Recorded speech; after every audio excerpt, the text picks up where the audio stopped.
ఇప్పుడు మేము పొలిటికల్ వాళ్ళు వేలుముద్ర వాళ్ళు కూడా సీఎం అవుతారు. అవుతారా అవ్వరా?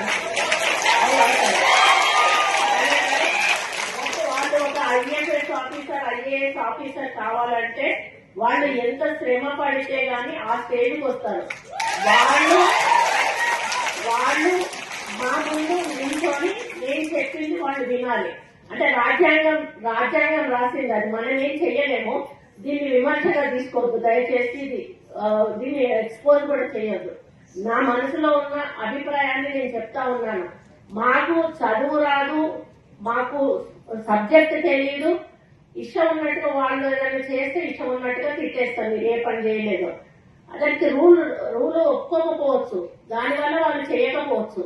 అట్లా అని అందరు అట్లా ఉండాలన్నాడు. కొంతమంది రూల్ పొజిషన్ ఉన్న చేయని ఆఫీసర్లు కూడా ఉంటారు, వాళ్ళు కొంత అడమెంట్ ఉంటారు. అట్లాంటి వాళ్ళని అడగడంతో తప్పలేదు.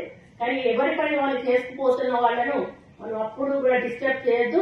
మనం రూల్స్ ప్రకారం వెళ్ళాలి అని చెప్పి మరి ఎప్పుడు కూడా నేను సపోర్ట్ చేస్తాను. ఎందుకంటే మా నాన్న ఇంజనీర్ గా ఉన్నప్పుడు ఎంతో మంది కాంట్రాక్టర్స్ వచ్చి మా నాన్నని బిల్లు చేయకపోతే రోడ్డు బిల్లు తిట్టిన సందర్భాలు మేము కళ్ళాగా చూసాం. కాబట్టి వాళ్ళ బాధ ఎట్లుంటుందో మాకు అర్థమవుతుంది. కాబట్టి నేను ఆఫీసర్స్ అంటే చాలా రెస్పెక్ట్ ఇస్తాను.